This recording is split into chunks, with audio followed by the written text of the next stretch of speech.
ខ្ញុំចង់ណានេះក៏ពេលវេលាឲ្យនិស្សិតក្រាបចូលឡើងដើម្បីតវ៉ាទាមទារឲ្យមានការដោះស្រាយជាបន្ទាន់ព្រោះពួកខ្ញុំទៅតែជាយុវជនជានិស្សិតចូលរួមក្នុងនេះមិនមែនមកឲ្យសារទេគឺមកដើម្បីជួយបងប្អូនខ្មែរប៉ុន្តែពេលនេះគឺជាភស្តុតាងយ៉ាងពិតប្រាកដភស្តុតាងយ៉ាងជាក់ស្ដែងអំពីរបស់លោកហ៊ុនសែនយើងឃើញហើយបងប្អូនឃើញហើយគាត់បានប្រើនេះចង់សង្កត់នៅអ្នកកសែតជាតិអន្តរជាតិទទួលស្គាល់រឿងមួយនេះឲ្យបានទូលំទូលាយនេះជាទង្វើផ្ដាច់ការរបស់លោកហ៊ុនសែនបាន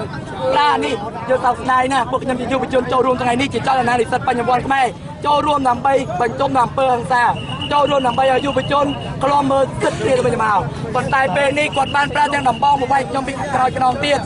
ខ្ញុំពិតជាសោកស្ដាយនឹងទង្វើរបស់រដ្ឋាភិបាលណាស់ចឹងដូចជាបងប្អូនណាឃើញហើយនេះគឺជាស្នាប់ដៃដែលចេញពីកងកម្លាំងប្រដាប់អាវុធនេះគឺជាស្នាប់ដៃដែលចេញពីកងជួយទីសាលាក្រុងបងប្អូនបានឃើញហើយយើងទទួលរងគ្រោះយ៉ាងក្រៃលែងបងប្អូនតែជាតិអន្តរជាតិមើលទៅ